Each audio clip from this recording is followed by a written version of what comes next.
folks, how you doing? Papa Joe here. Driving through Dallas, so don't mind me. I will be paying attention to the traffic and whatnot, not staring at the video. I don't need to see myself talking. You know, this YouTube's a learning process, so I put it under educational. It's not just a learning process and educational for the viewers, it also is for myself. Well, and my son. Well, we won't get into that part, but he has told me some stuff he's been learning.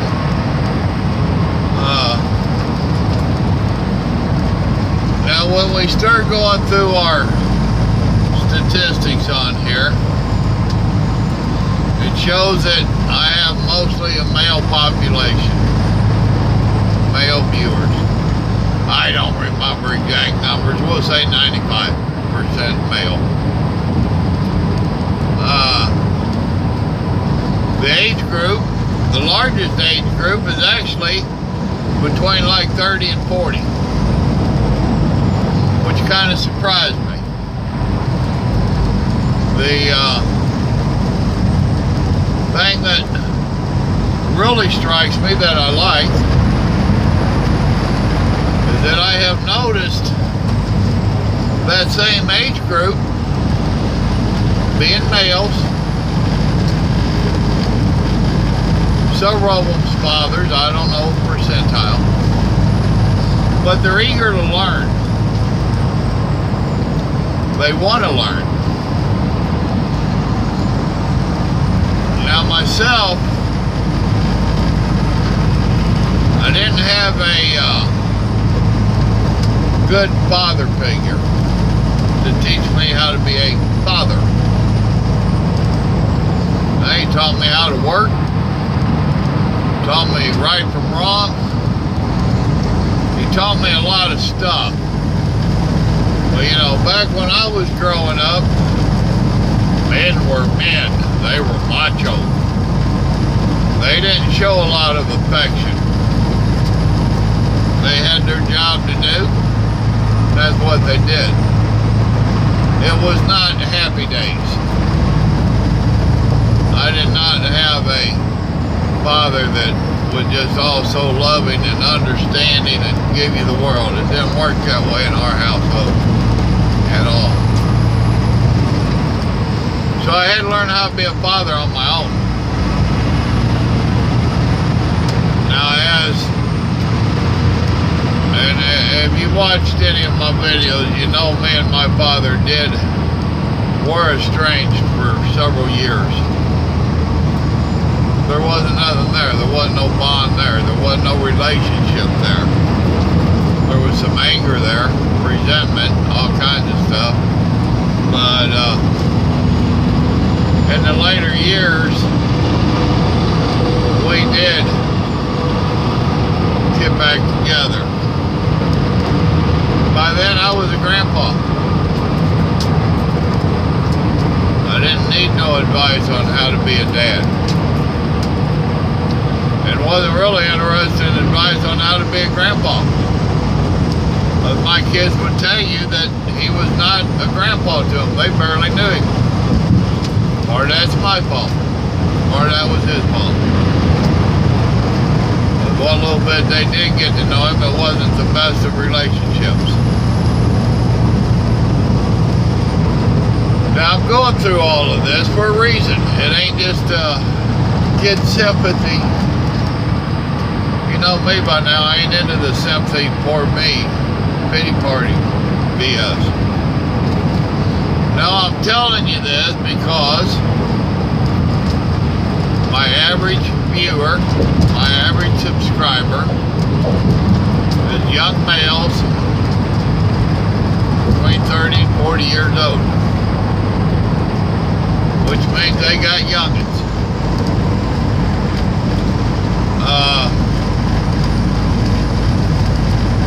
I want to try to give you a little helpful advice. especially if you're out here in this truck.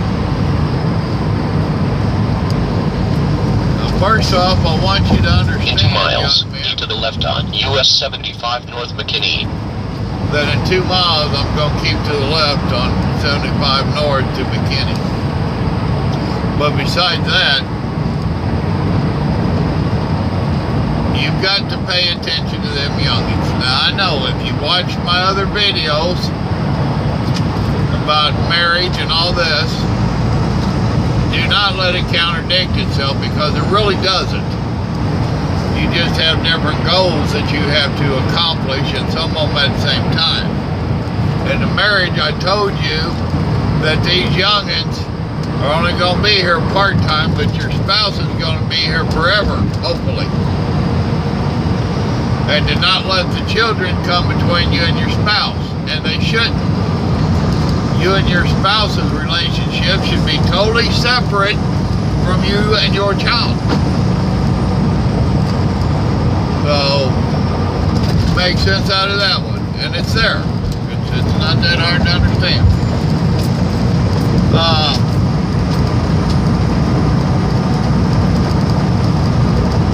When that child comes talking to you, you really need to pay attention. I didn't pay enough attention, but I paid attention to mine. I could have done better. And I want you to know that whatever that child is In 1/4 excited, mile, keep to the left on US 75 North McKinney. Keep to the left on. y'all know where I'm going, so just tell me when to turn up here. When that child is excitedly babbling to you, it might not be nothing to you, but to that child, it's the world. And at that early age, you want that child to start knowing that they got dad's attention. Dad's paying attention. Very important.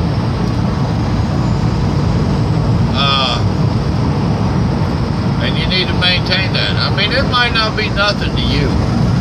It might be some story about a cat. Who cares?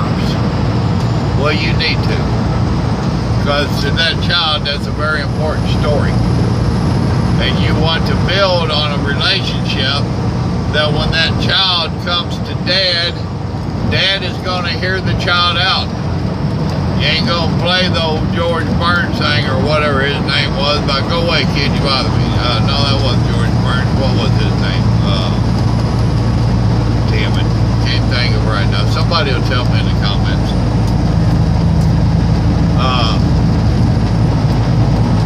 You want that child to know that you're paying attention. That way, when something really important happens, that child won't fear coming to you. That child knows if they come to you, you're going to listen. You're going to give them your undivided attention. Now, I'll grant you, you have to curb that child coming to you to a degree, but you'll figure that part out.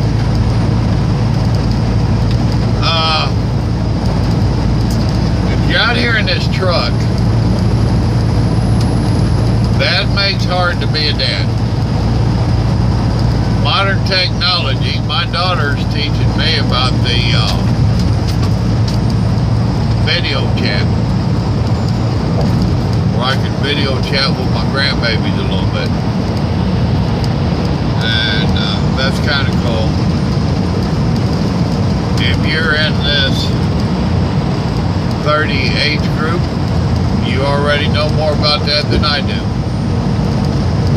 I would encourage you to really use this modern technology to build and or maintain a relationship with your children. If you got 4 kids, then allot one night per kid. Now every night they can all say, hi, daddy, love you, whatever. But tonight is Jimmy's time to have the 10 minutes of dad time. Tomorrow is Barbara's time to have 10 minutes of dad's time. I would encourage you to work out some kind of schedule. You're not going to be there for the football games and the volleyball games and the cheerleading class and this, that, and the other. So make this modern technology nonsense work for you. And work on that relationship. And whatever you have to do on the time allotments and whatnot with your children, do it. It will pay big dividends down the road. And not only that, it's going to make you feel like you're actually part of a family. You get out here enough, I guarantee you, you get feeling all alone. You get that loneliness. It's here.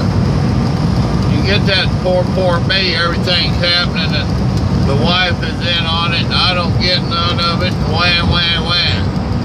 Well, I got news for you. The wife is at home saying, why the hell am I dealing with all this alone? Why ain't he here helping? He should be here helping deal with this stuff. So yeah, you got to work on that relationship with mama too. And if you are setting this up with your children where you talk to each one of a night, then you might be able to help her with the raising of them children. The task, the burden that a good trucker's wife has to take on, it's a doozy. You know, so don't just blow it off. Oh, she's getting to be at home watching TV. Now mine, she's at home watching TV, but our kids are raised and gone. All she got is 2 puppy dogs and her. And I don't think there's any hope for them puppy dogs. So, it is what it is. Now you have to understand that as a father figure, there are certain responsibilities that comes with it. You are responsible to help make that child into a productive adult. You're responsible to teach that child right from wrong. That's not the school's job. That's not society's job. That's not the church's job. That's the parent's job. You need to do your part. You need to teach that child good work ethics. How are you going to do that? Well, even if you're not a truck driver, you need to show that child that you get up and go to work every day. It don't hurt to let that child know that you don't like your job. But I'm going to work because that's what a grown-up does. My boys, they had got into a conversation with somebody. I was there, sitting on the sideline, so to speak. And they was asking what they was going to do. And they said, well, we ain't going to drive a truck. And I said, really? Nope, ain't going to be no damn truck driver. Well, I've got news for you, youngin'. That truck raised you. It provided everything you needed to be a young adult. And they allowed that it had.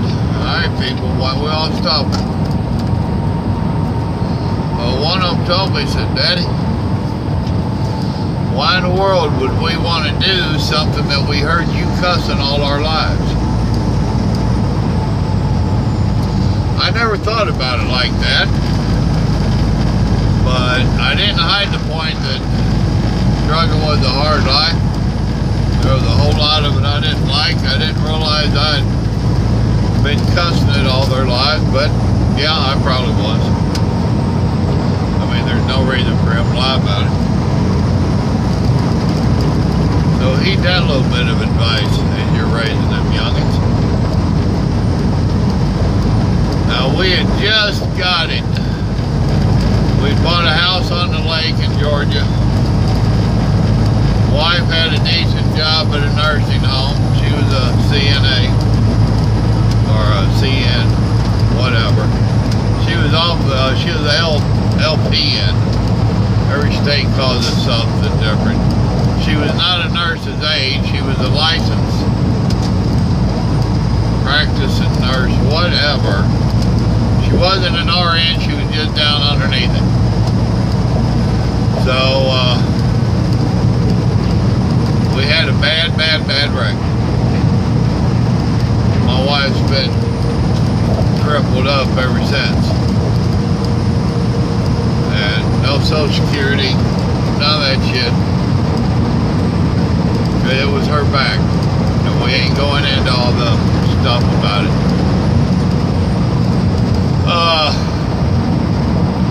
I could have laid down and whined and cried, poor me. I didn't do it. I got off my ass, got away from the local job because we had it where I could be local, staying home, helping raise them kids. We had 4 teenagers. I came back out over the road and made it a point to tell my boys, because we had 3 boys and a daughter, made it a point to tell them that that's what a man does. And I explained to them that I could lay around the house with that local job, get welfare and food stamps and this assistance and all that. Damn hair. I don't know where hair comes from on my face. But the way I was raised, a man did what a man could do. And you didn't take none of that stuff unless it was a matter of life and death. It was not a way of life for me. A little bit of that hillbilly pride. So they seen I did what I had to do. They all turned out to be good workers. They all have turned out well. Nathan, he's dead. He passed away. He got killed in that bike wreck. He was the baby boy. He never gave us any grandchildren, but he sure did have a reputation with his nephews and nieces. They called him Uncle Bud. He's a chef. Had a log cabin out by the lake. Friends with all kinds of toys. He had his own toys. Wasn't no rules at Uncle Bud's house. But you know, made good for him. Made good for the grandkids. The others are learning how to be parents on their own. I told them that I was not the best parent, and I wasn't. I yelled, screamed, cussed, busted their ass more than once, and told them that I took it stages farther than my father had. I got it off of a lot of stuff. Now it's your turn to go to the next step. And they have. And I have to sit back and bite my tongue because sometimes I wonder if that next step is too much. They're not my kids no more. The grandbabies ain't my responsibility. That is up for them to have to raise their children. It's a different world. Yeah, different world.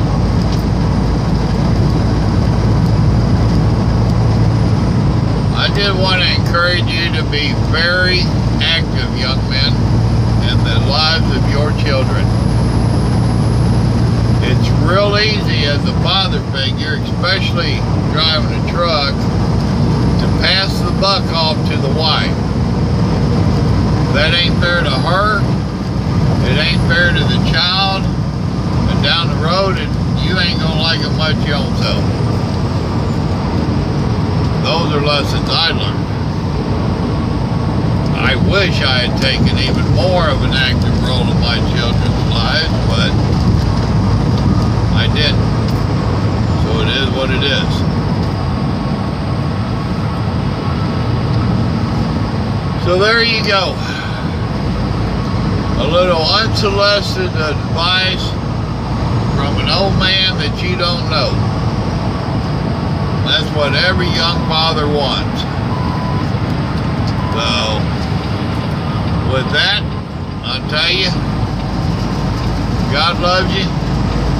So do I. Love your children. Show it to them by being there for them and to help make them into good people. Y'all have a blessed day now. Bye.